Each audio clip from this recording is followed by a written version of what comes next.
Without any further ado, I ask you guys to join me in welcoming Adrian Grenier.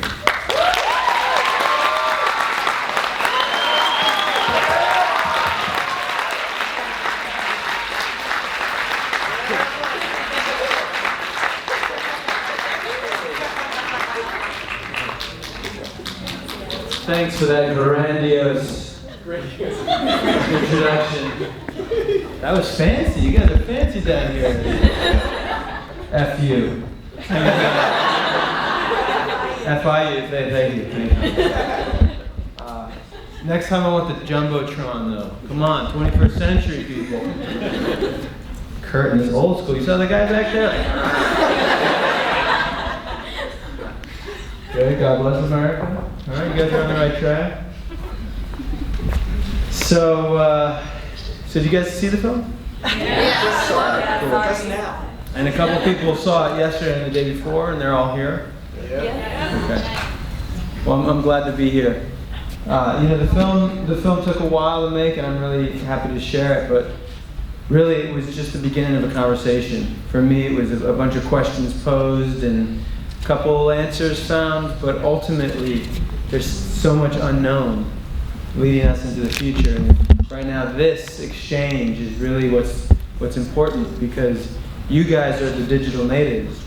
You guys are the ones who have grown up with this saturation of technology and media, unlike anybody else in history, certainly more than me. I mean, I remember times before the internet. I remember, I'm an old man, yes. I'm an old man. I remember when my mom, this is before cell phones and all that jazz, back in the 80s, when my mom came home and she was ecstatic. Like, you thought she won the lottery, but they just invented this really long telephone cord.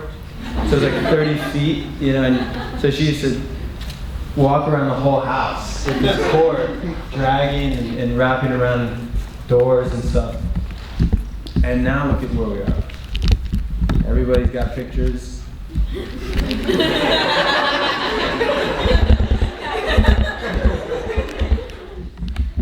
Which is good. It's a good thing. It can be good. It can be a sinister thing as well.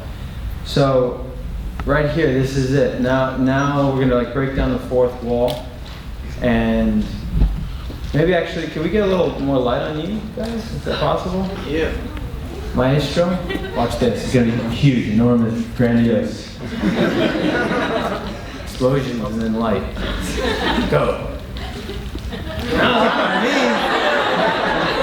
House lights. House lights. But I'm really interested in what you guys have to say, because it's not enough just to sit back and just be, a passive consumer of images and media. It's so important that we take that information, because it's information, it's storytelling. We live out ideas on the screens, and then we process them, and then we actually learn to define them by expressing them. So no longer are the days of just sitting back and being idle watching screens. We have to get out and get active, because it's part of our responsibility to create our own stories and modify the old ones to be relevant in today's circumstances, and to use these tools of communication to speak politically and to communicate with one another. And that's probably the most important part, is being able to forge human relationships and not become so divided and isolated, separated by all these screens and images. So I want to hear from you guys, mostly as it relates to me, but I also do really want to hear from you guys. So let's start with maybe some questions about the movie, and then we'll go from there and see where this conversation takes us. Yeah, I guess we have a mic? One mic? Do we have two mics? We have the mic in the center, and we're walking around the second mic. Okay, why don't we pass one mic around while the other question is being asked. So if you have a question, raise your hand, and then we'll get the second mic to you, and that way we can just keep it flowing. Not working. It's not working. Not working. Retro technology. Quick, get the long cord. All right, we'll start over here while we fix this one. We're going to come back to you guys.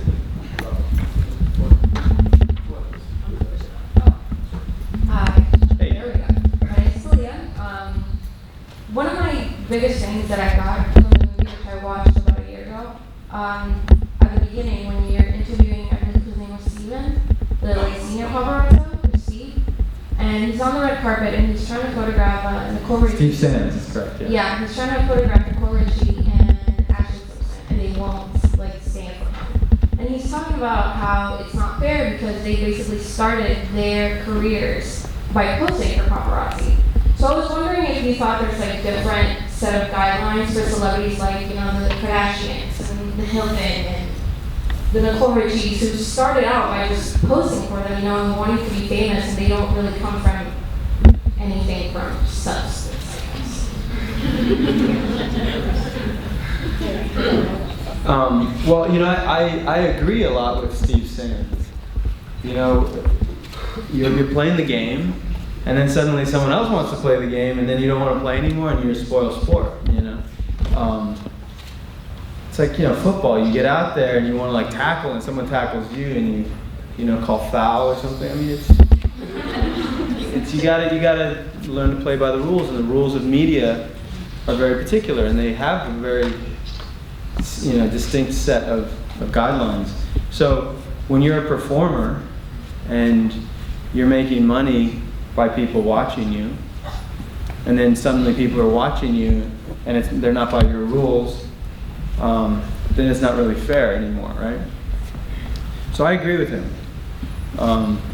That being said, I think that it's also on Steve to be able to take responsibility for the way he plays the game and to make sure that he's playing fair. And that's up to him. It's in his own conscience.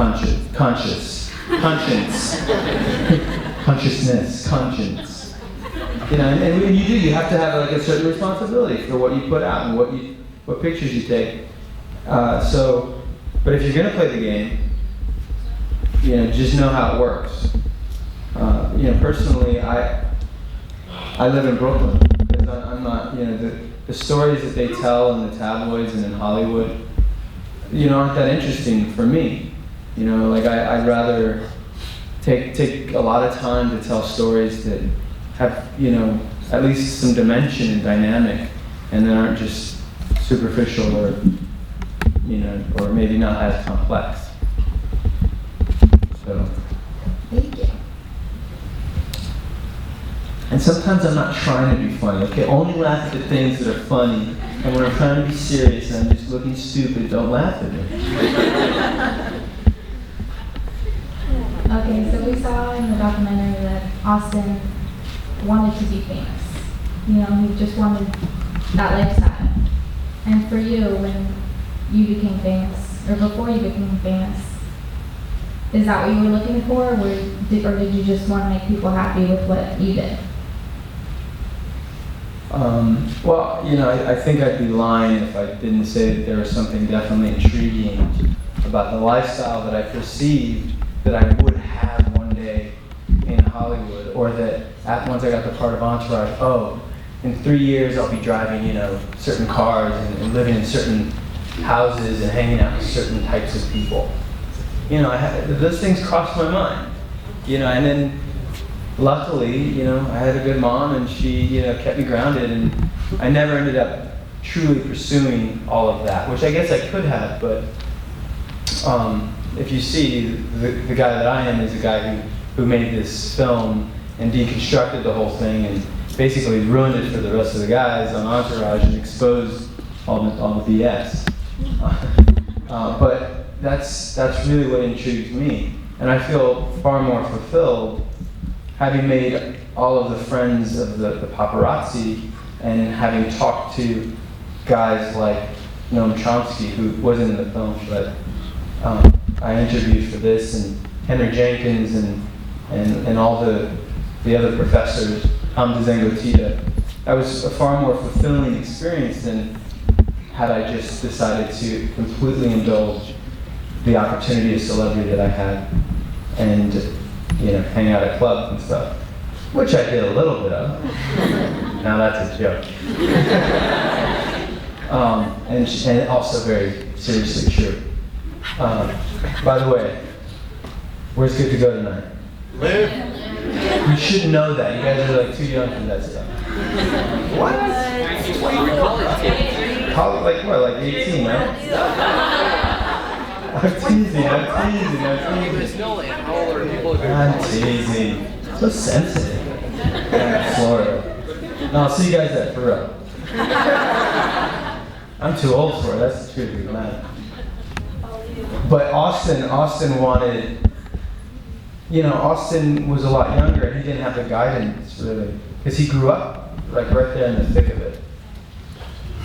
And I guess at the end of the day, I'm hoping to share my experience, sort of my alternative experience, so that people can have perspective on their celebrity. And I think a lot, it's not an easy thing to have that celebrity experience. It's no wonder that there's a lot of drugs and escapism in celebrities, and some of them don't make it back, because I think it's a difficult thing psychologically, and people get caught up in it. So I guess in some ways I'm trying to just open up a dialogue so that we can all find what's truly valuable in life. And if you happen to find yourself in that experience, don't get lost in it.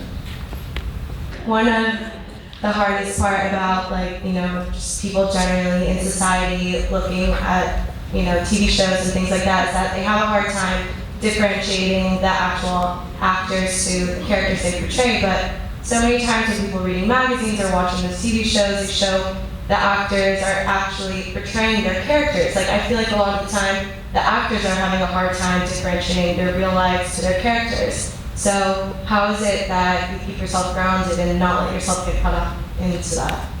Well, it's not easy, and it's a hall of mirrors, full of blurred lines, and that's what we address in the film, if not very directly, sort of just in all of the different layers that we decided to blur the lines of, and it's, I don't know. I don't know if you can escape it. Suddenly these images, these dreamlike images that we absorb, either when we're sitting down and watching or when we're just passing by and they're in our periphery, they seep into our subconscious and they shape us, and we don't know. Sometimes, did I see that in a movie? Did I even see this movie, or did I just see the trailer? Did that happen to me? Is that what I really want, or is it just that cool music that made me feel that way? And it's sometimes very hard to distinguish between what's real and what's virtual. And that's why I would argue that having developing real human relationships is the antidote for that. Because we're going to have to battle it more and more because there's more and more images in media. And it's starting to be so ubiquitous that what's real and what's not real. I don't know, I also have a theory that, and I'm still working on it, so bear with me, but in fact, after we talk here, we can go look at the artwork that is on tour with the film, and all the artwork are from artists that are creating in 3 dimensions, in tangible 3 dimensions, not virtually. Ideas, they're communicating. It's still media, it's a medium of art, and they're communicating ideas that are in the film, but in a tangible way, right? So it's a different experience. But there's one piece that I really like. It's called Narcissus and Echo Exposed, and it's this old John Waterhouse painting of Narcissus, and you've heard the story of Narcissus. So it's a depiction of him leaning down to see his own reflection. And what my friend Tim did is he took that painting and he painted over it, and he put all these paparazzi, these ghostly figures that are paparazzi all taking pictures of Narcissus, who's moments away from, eating a burger drunk. No, he's gonna kiss his own reflection and fall in the river. And so the concept is maybe the answer to all of these images and all of these reflections is yet another perspective, another step back, another way that we can look at ourselves, which is in essence what the news media and even tabloid and paparazzi are on some level. They're a layer of self-consciousness, of reflections of our society, where we can look at ourselves and we can, as Henry Jenkins said, we can share our values so that we can see what we're up to. And if you look at the media, if you look at reality, that's maybe not a 100% accurate representation, but it's at least a relatively vague depiction of who we are. And guess what? It ain't that pretty, but we can change it. So maybe we're tired enough of the reality shows and the lack of substance. Maybe we want more. And that's really an opportunity for us to recognize it and not be afraid of it, but say, wow, we've been given an opportunity to see ourselves, and we're not going to take that plunge.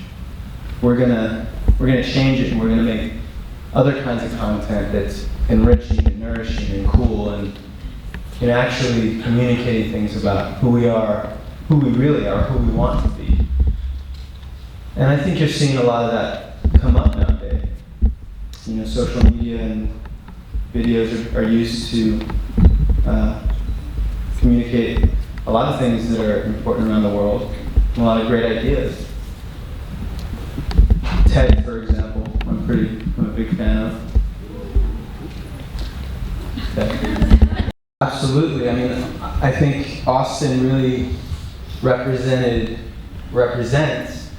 all of us, and I just happen to have more experience and the willingness to question my role and share that with him. I took on a bit of a mentor role, and to me, I think that that's important if you're in the public eye, or if you take it upon yourself to say, look at me, and put out images, then you better be proud of what you're putting out, and you better take responsibility for that. And I take that very seriously, that I have a responsibility to not just be a schmuck up there on the screen, but be a schmuck and then, actually do something worthwhile. You need both. You need escape. Escape, there's nothing entirely wrong with it, but also to take responsibility for the attention you're getting. I saw the influence that I had on this kid, and I wanted to share something maybe more with him. But yeah, I think there's a little Austin in all of us.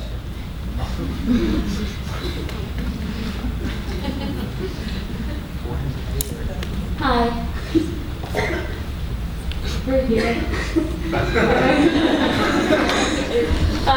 You seem very humbled by your fame, and I just wanted to know if you've been that way throughout your entire career, or if something happened that made you realize not what fame gets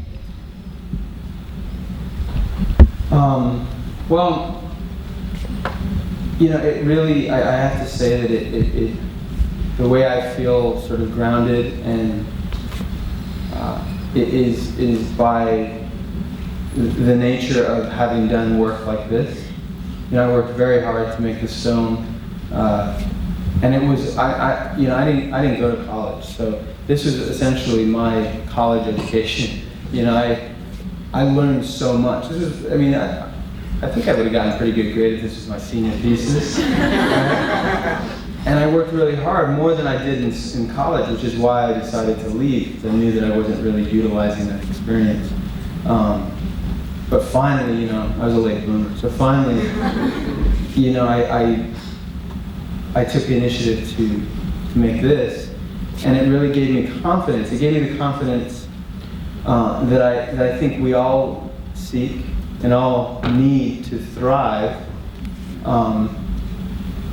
but through really sort of tangible things. The relationships that I developed, the pride that I could feel by showing the film and sharing it.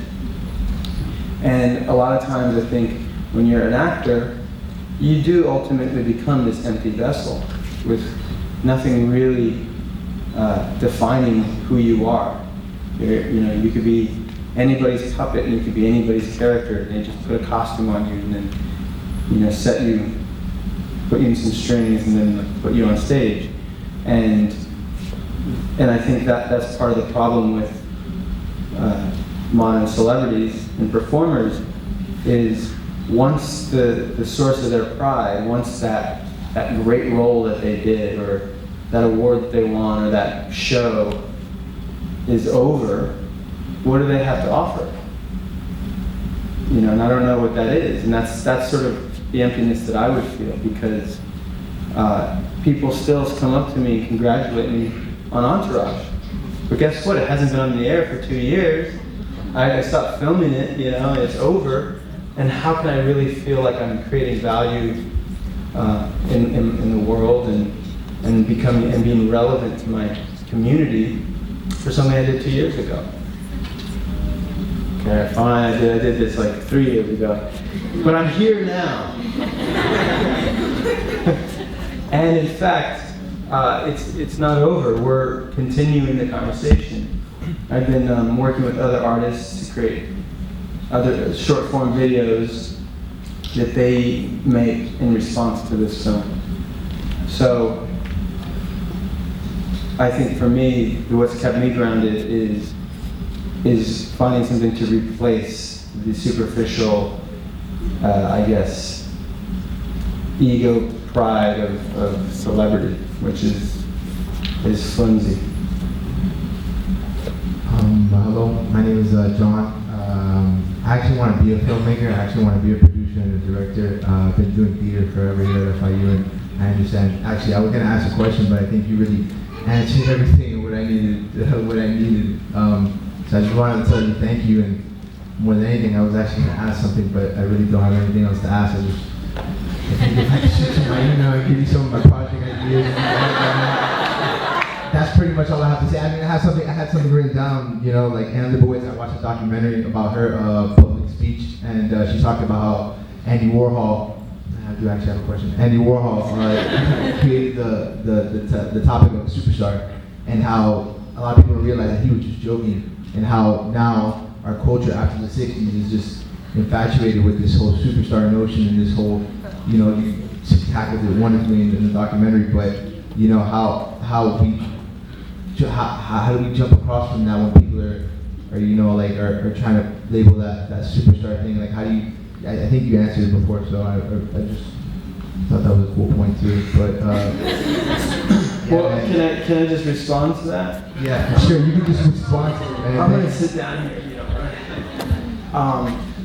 Well, does anybody have like a straw, like a piece of hay? I'm gonna play my humble sitting here talking part.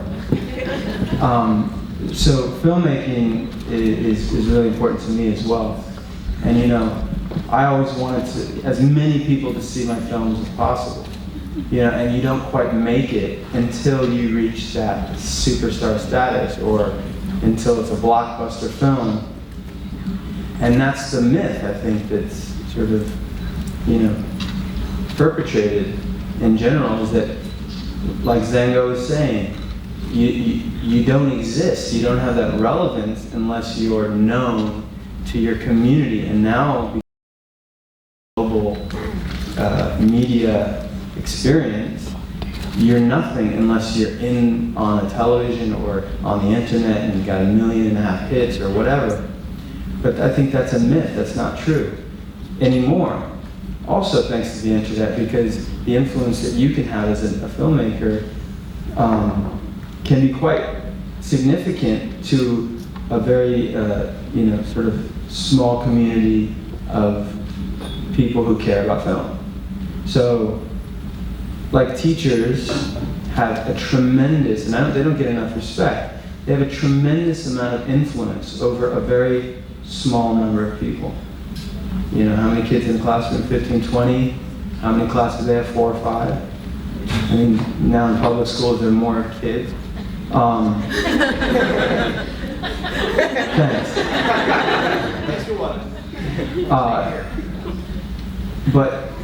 But their influence is so significant, whereas me and, you know, whoever other, you know, Hollywood star has influence maybe over a lot more, but it's really meaningless ultimately. We're just entertainment. We're just like flickering light and like a little show and dance. And if we can put the value, the true value on those small meaningful connections, I think you'll find a much greater amount of happiness. And you could influence 1 million people to go out and you know, I don't know, buy a Chanel bag, but you know, where does that take you in your soul? That's why, you know, give a big round of applause to the teachers, because they work their asses off. They don't get paid enough, and they're actually doing the real work. Round of applause, come on. It'll get you an A too. Hi, I'm Alex. I kind of feel like as technology advances, so does our materialism a little bit. And do you think that without a sort of regression from technology and materialism, that we'll ever reach the point where we're kind of human to each other again, and we talk to each other on a straight, regular basis and make connections with people? Or are we kind of just stuck with this fortunate state of technology? You know, I don't know. I mean, I think, I somehow think that we're going to end up becoming a completely different species. And I don't know what that looks like. You know, the Kurzweilian singularity probably speaks to me, where we become humanoids, but somehow connected to technology. So we're really just like memories stored in biological/technological vats of like viscous liquid and wires, maybe. And then you put 2 vats really close together and then they cuddle. Have that human interaction. I don't know. I mean, I really just don't know. I mean, there's no answer. Evolution, you know, doesn't have a direction. It's just sort of random, and we're all little random mutations, and our ideas are random mutations as well. And we're just creating potentials and executing them. So it's really up to us. Like, what is it going to be? You know, it doesn't have to be one way or the other, but we can have a conversation about what's most effective and what do we want. Like, what are our values? And I have some ideas about them being, you know, more than just celebrity and materialism. I say 10 out of 10 people would probably agree, unless you're the 1%. So maybe 9 out of 10 people. How do you gauge, you know, who is actually real to you and who's not? Because you probably, like even in the documentary, some girl just wanted to give you a random hug. Like, what the hell is up with that? I don't even know who that girl is, you know? Like, what was going on in your mind at that point? Like, how do you gauge that? First of all, I think hugs are great. You can never argue with hugs. In fact, turn to the person next to you and give them a hug.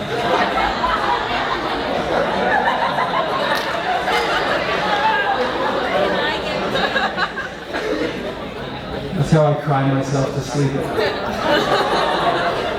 night. In my mansion. Kidding. Just one tree. This is true about Vince. And that's why the show's so popular. It's aspirational, you know, it's a fantasy. Everybody would love to be like Vince, or at least close by enough to get some of his residual booty. Booty is a double entendre, by the way, meaning money and otherwise. But including me. Like, I remember times where I'm sitting there, you know, we were shooting in Mexico that was playing, no, we were shooting in Hawaii, doubling for Mexico. Because apparently Mexico doesn't look Mexico enough. It doesn't look as nice as Hawaii. I don't know why that worked out, but Hawaii looks like a really fantastic Mexico. So we're shooting in Hawaii, playing for Mexico, and they had this bed in this shack that they, you know, built with the curtains blowing the breeze, and there's one chick in the bed, and then there's another chick that they follow dollying around, getting into the bed, and I'm just thinking, this is great. Like, this is an idyllic situation. And then I looked a little bit to the right, and there's Joe the Grip with a big sandwich and a big pot belly and a coffee, and I'm like, sandwich and cheese, like cheese sandwich and coffee. That's, you know, that doesn't go very well for the breath. And then I realized, I was like, oh my God, I'm an actor. I'm in a show, and I know my lines, and oh my God, they're about to say action and cut, and it's not real. We're all being paid to be there. And I'm not Vince either. And at the end of the day, I hang up my hair, and I go home, and I'm just me, you know? And so yeah, we all have that. Even the guys that we perceive as being that, they're not that either. It's all just in the images. You know, when you see those cats coming out of the club, and you're like, click, click, click, and it's like, comes out, oh, he was rolling deep in the club with the whatnot. You know, I guarantee you 9 times out of 10, that club sucked. And they were like looking around for connections, like, oh, maybe that girl, I want that girl, and then they go home alone, you know, and then they, you know, do some other stuff, all alone. So, you know, we just can't get away with it. We can't like get, you know, caught up in the hype. And a lot of celebrities, they buy into their own hype, and then they get lost in that, and they're not really doing anything to create the real value in their life. But then you were saying, I was saying, how do you distinguish between someone who's genuine to you and someone who's actually just playing you? You know, I've never had that problem, because I think you have to recognize the reality of your situation. And somebody said to me, you know, isn't it weird that you think, oh, that girl's just hanging out with you because you're famous. She just likes you because you're on that show. And I'm like, well, guess what? I am on that show. And if she likes me because I'm on that show, like, so what? Like, that's because she doesn't know anything else about me. But I guarantee you, if she gets to know me a little better, she's gonna like other things about me, because I have more to offer. You know, if that's all, if that's all that I am, well then yeah. And if you feel bad that someone likes you for your fame, and that's all that they like you for, then you're not doing your work to be more to them. So it's relationships are very complicated. You know, there's a give and a take. You know, there's this you scratch back, you know, thing going on, and you have to give as much as you take. You know, so I know my friends because I know who I contribute to, and I know who appreciates me for what I give to them.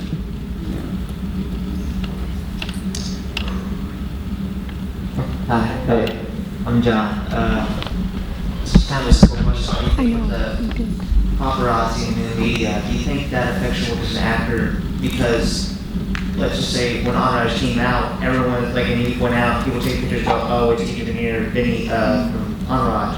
And that's all you kept seeing was Entourage. Do you think that limited a little bit your work as an actor? Because just maybe for, I suppose, your other films, or possibly career advances, because immediately it just became a new thing, and people kind of pigeonholed you there. Do you think paparazzi in new media, do you do that to actors and possibly hinder their career? Absolutely. I mean, it's a blessing and a curse. you know, to have that recognizability, familiarity, you know, can be very beneficial if you're trying to promote something or get your next gig. But you know, at the same time, people will have a hard time seeing you as anything else, and that's part of your job, I guess, as a performer, to reinvent yourself and convince everybody that your next incarnation is worth it too. Well, Entourage was definitely the most fun, and it was nice to have the security of that job for 8 years, and the good times, the laughter. I gotta say, you know, I don't know if you can tell, but I'm a relatively serious guy, and I used to be more serious. And Entourage really taught me how to laugh. Entourage and the boys. You know, I was humorless at one time, and you know, I really took the weight of the world on my shoulders, and I was very concerned about things. And I learned that, you know what, you gotta laugh sometimes. You have to be able to escape. And I think tabloid and all this silly celebrity stuff provides that escapism, which can be very, very healthy. Even Entourage, you know, is somewhat. I mean, you know, what we're saying, it's an escape. You know, and when he had these revelations about Vince being superficial and whatever, what other denigrating things he said about my character. Empty. At the end of the day, Entourage, yes, is about celebrity and the indulgences, but it's ultimately about friendship. And it is about those human connections. And that's how Vince and the boys manage to navigate the treacherous world of Hollywood, because they have each other. So they're I mean, I'd say there's a very spiritual element to Entourage. So, I love Entourage. And there's my answer. My second one's a little shorter, I guess. What do you like more doing? Do you like being in front of the camera or behind the camera? You know, I really want to do both, and hopefully I'll continue to be able to, or do both at the same time. You know, in this, you know, sort of in industry, or in the industry of today, you know, there's so much competition, but then there's so much power given to the filmmakers and the creators. So I'm not going to sit around waiting for Hollywood or, you know, the big studios to give me any work, because they're going to either do it if it serves them, or they'll turn their back on me in a heartbeat and find the next hot thing. So I'm really looking to utilize the internet and my own access to technology to create my own projects. And that requires me to maybe wear more hats, and to write it and produce it and direct it, and all just so that I can be in front of it.